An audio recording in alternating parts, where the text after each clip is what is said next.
If you ever spend time deep in the forest, you know how quickly everything can change. 1 minute, it's peaceful. The next, every sound feels wrong. The stories you're about to hear were shared by people who walked into the woods expecting nothing more than another ordinary day. Instead, they experienced something that has stayed with them for years. Whether it was another person, something they couldn't identify, or something far worse, none of them have ever found a real explanation. These are 3 disturbing true forest horror stories you can't explain. Our first story comes from a man named Ethan. I've been hiking and camping since I was a teenager. I'm 29 now, and spending weekends in the woods has always been my way of escaping work and everything that comes with city life. I've camped in national forests all over the country. I've dealt with bears, coyotes, storms, and getting lost more than once. Nothing compares to what happened during a solo trip in October of 2023. I had picked a remote section of forest that required almost 6 miles of hiking before reaching a small clearing near a creek. The trail wasn't popular. In fact, I only saw one other hiker during the entire walk-in. That was exactly why I chose it. By the time I reached the clearing, the sun was already beginning to disappear behind the trees. The place looked perfect. There was enough flat ground for my tent.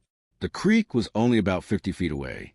Everything was quiet except for the sound of running water and leaves moving in the wind. I dropped my backpack and started setting up camp. That's when I noticed a fire pit.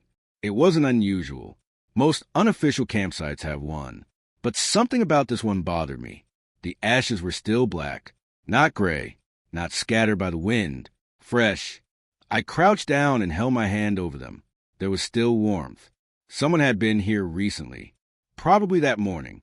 I looked around the clearing.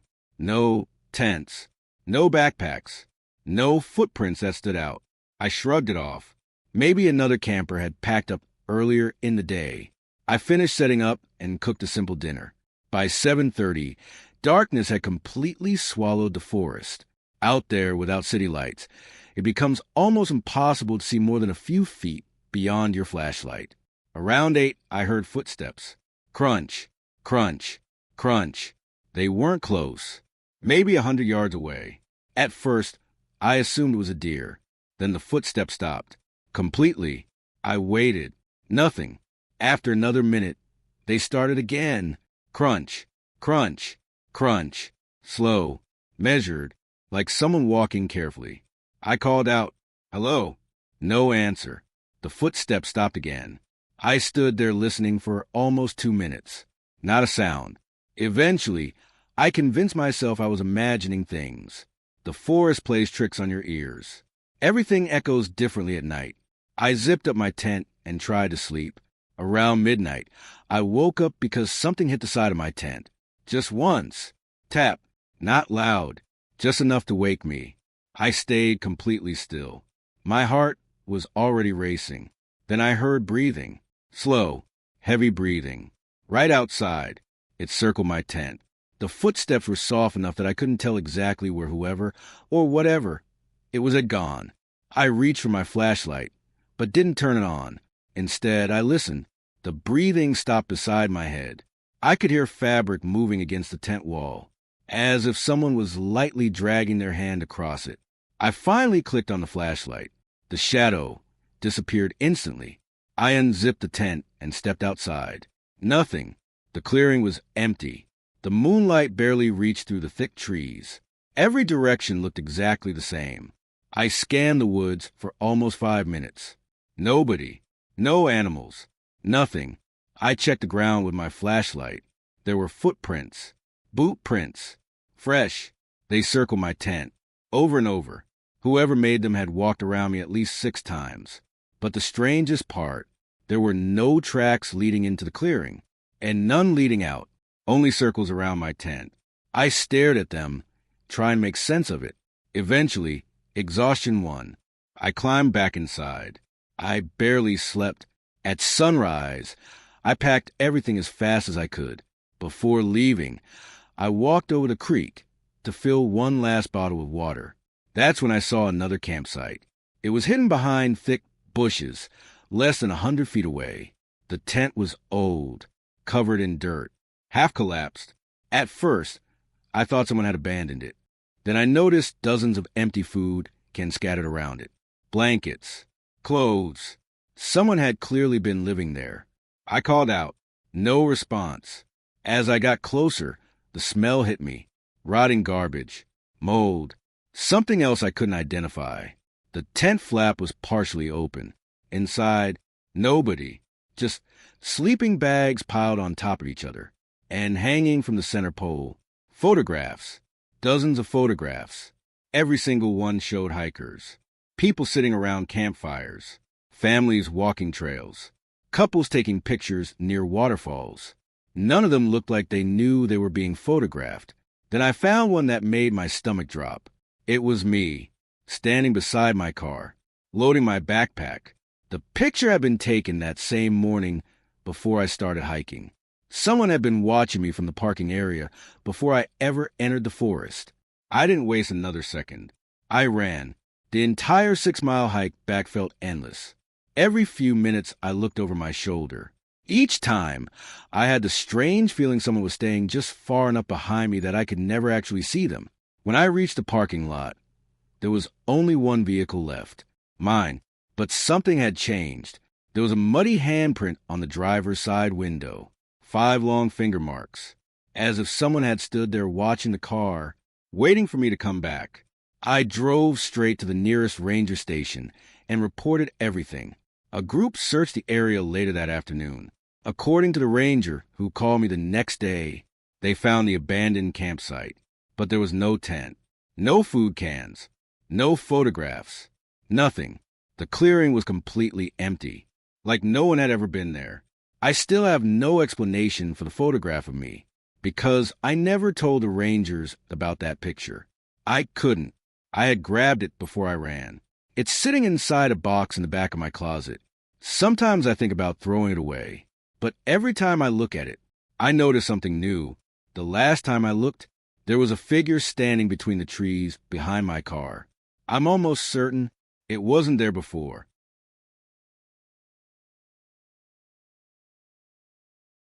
Our second story comes from a man named Daniel. This happened during the fall of 2022. My younger brother, Ryan, and I had been hiking together for years. We weren't experts, but we knew enough to stay out of trouble. We always carried maps, emergency supplies, and extra food. That October, we decided to spend 3 days exploring a remote section of forest that neither of us had visited before. The trail wasn't well known. In fact, we only found it because an older co-worker mentioned it after hearing we liked backpacking. He gave us one piece of advice before we left. If you hear whistling after dark, don't answer it. Ryan laughed. So crazy locals? The man didn't smile. He simply shrugged. I've hunted there for 30 years. Just don't answer. We joked about it during the drive. By the time we parked, we'd almost forgotten the conversation. The hike started normally. Bright sunlight filtered through the tall pine trees. Birds were everywhere.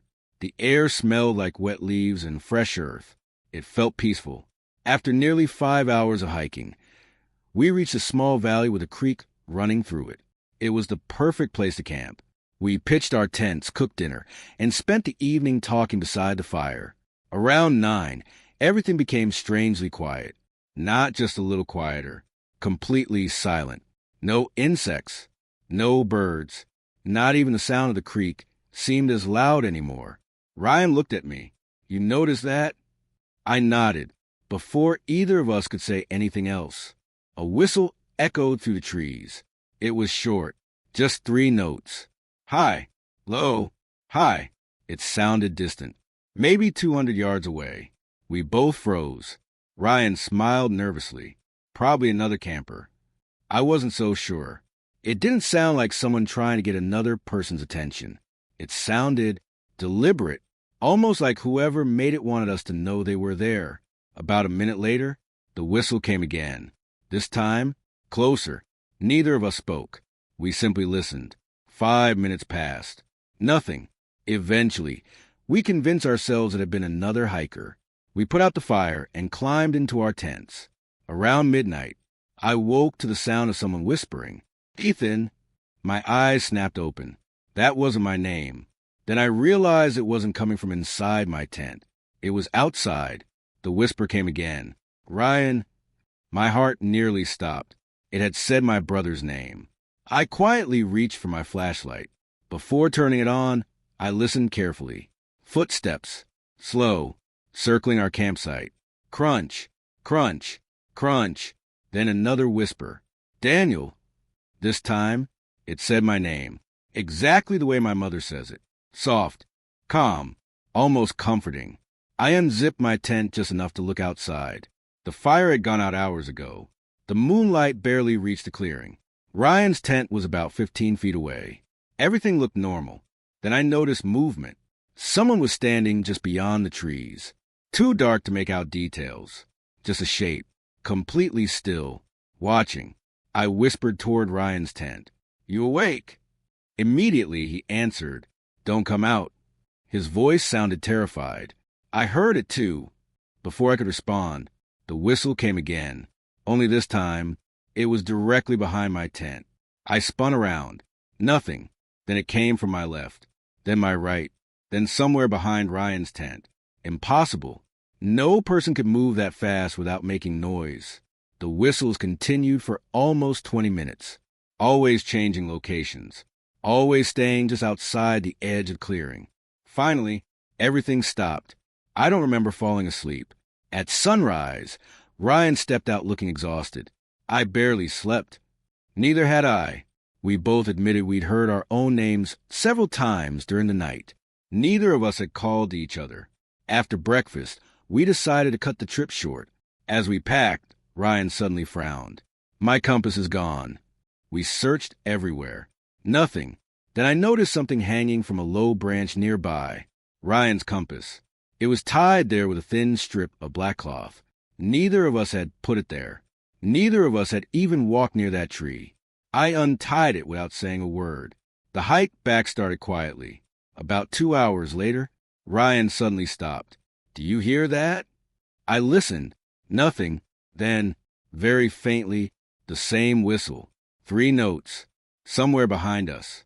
We kept walking. 10 minutes later, again. Closer. Every time we stopped, it stopped.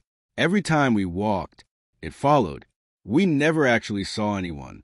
By late afternoon, we reached the parking lot. Relief washed over both of us. Until Ryan looked at our truck. What the... Across the dusty tailgate. Someone had written one word with their finger. Welcome back. Neither of us remembered the truck being dirty when we arrived. Neither of us had seen another person all day. We drove straight home. A week later, I called a co-worker who had recommended the trail. When I mentioned the whistling, he became very quiet. Finally, he said, You answered it, didn't you? I told him no. He let out a long breath. Good. I asked him what he meant. He refused to explain.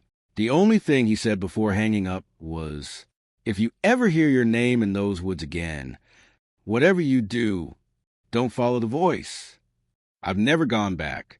Ryan refuses to even talk about that trip anymore. But every now and then, usually late at night, I'll be sitting alone in my house, with every window closed, and somewhere outside, I'll hear 3 slow notes. Hi, low, hi, every single time. It sounds just a little closer than before.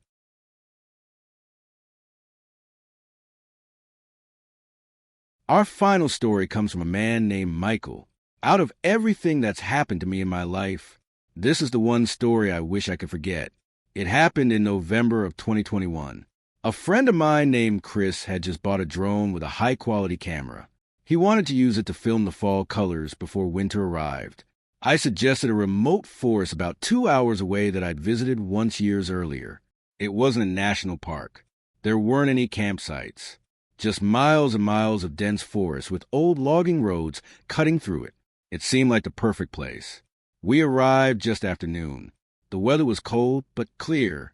The trees were almost bare, leaving long shadows across the ground. Chris launched the drone while I unpacked our gear. For the first 20 minutes, everything went exactly as planned. The footage looked incredible.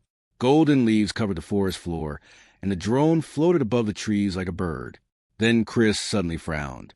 Come look at this. I walked over. On the controller's screen, I could see a small clearing about half a mile away. Right in the middle of it, a campfire was burning. It wasn't unusual to find campers that deep in the woods. What was strange was that nobody was around it. No tents, no vehicles, no backpacks, just a perfectly burning fire. Chris laughed. Maybe someone went for a walk. We kept filming. Nearly 40 minutes later, the drone passed over the same clearing again. The fire was still burning. Still no people. Curious, we decided to check it out ourselves. It took almost an hour to reach the clearing. As soon as we stepped into it, I realized something felt wrong. The fire was burning brightly. Fresh logs were stacked neatly beside it. The flames were strong, but there was no heat. I held my hands over the fire. Nothing, not even warmth. Chris looked at me. You feel that? I nodded slowly. This is impossible. He grabbed a long stick and pushed one of the burning logs. It rolled over. Bright orange coals glowed underneath. Everything looked normal, yet the air remained cold, so cold that our breath hung in front of our faces. Chris nervously laughed. I don't like this. Neither did I. We decided to leave. As we turned around, I noticed footprints. Dozens of them. They surrounded the fire. Some were large. Some looked like children's footprints. Every single set pointed toward the flames. None pointed away. I counted at least 30 different tracks, but there wasn't a single trail leading into the clearing. It looked as though everyone had simply appeared. Neither of us said anything. We walked back toward the logging road much faster than before. About halfway there, Chris stopped. Listen. I heard it immediately. Footsteps. Behind us. Not one person. Several. Walking together. Slowly. Matching our pace. Crunch. Crunch. Crunch. Every time we stopped, the footsteps stopped too. I turned around. Nothing. Just endless rows of trees. We continued walking. The footsteps returned. Closer this time. Chris whispered, Don't run. I agreed. Running through unfamiliar forest was how people got lost. So we kept walking. Steady. Calm. Even though both of us were terrified. Finally, we reached the road. The footsteps stopped instantly. We climbed into the truck without saying a word. Neither of us looked back. The drive home was quiet. Neither of us could explain what we'd experienced. When we got back, Chris immediately copied the drone footage onto his computer. He called me less than an hour later. You need to come over. His voice sounded shaky. I drove to his apartment. He replayed the footage from earlier that afternoon. The drone approached the clearing. The fire was there, just like before. Then he paused the video. At first, I didn't understand what he wanted me to see. Then he zoomed in. Standing around the fire were people, at least a dozen of them, completely still, looking straight up at the drone. The strange part, neither of us had seen them while we were flying. On the live video feed, the clearing had been empty, but on the recorded footage, they were impossible to miss. Every figure was wearing dark clothing. None of them appeared to have faces, just smooth, pale skin where their features should have been. Chris replayed the clip over and over. Each time, more figures appeared. The first time we counted 12. The second time, 15, then 18. It didn't make any sense. The video wasn't changing. Yet somehow, there were more of them every time we watched it. Finally, Chris shut off the computer. Neither of us slept much that night. The next morning, he called me again. This time, he sounded panicked. The footage is gone. I drove back to his apartment. Every file from that trip had disappeared. Not just the clip of the clearing. Everything. Hundreds of gigabytes of videos and photos. Only one file remained. A single image. It was taken from directly above the fire. The figures were gone. The clearing looked empty, except for one thing. Written in large letters around the fire pit, using stones arranged on the ground, was a message neither of us had noticed from the air. It simply said, Thank you for coming. Chris deleted the image. Or at least, he thought he did. A few weeks later, he sold the drone. He refused to fly one ever again. As for me, I avoided forests for almost 3 years. Last winter, I finally worked up the courage to go hiking again. I chose a completely different state, a completely different trail, somewhere I'd never been before. Everything was fine until I stopped for lunch. As I sat on a fallen log, I noticed a small pile of rocks about 20 feet away. At first, I ignored it. Then I realized they weren't random. Someone had carefully arranged them into 2 words, the same words we'd seen in that clearing. Welcome back. I left my backpack. I left my lunch. And I ran all the way back to my car. I don't know who or what made that fire. I don't know who was standing around it. And I don't know how those words found me hundreds of miles away. But one thing has stayed with me ever since. Sometimes, late at night, I'll wake up for no reason. When I look toward my bedroom window, for just a second, I can see the orange glow of a campfire reflecting in the glass. When I pull back the curtain, there's never anything there, except darkness. Those were 3 disturbing true forest horror stories you can't explain. If even one of these stories kept you looking over your shoulder, you're definitely not alone. The forest can be one of the most beautiful places on earth, but sometimes it feels like there are parts of it where people were never meant to go.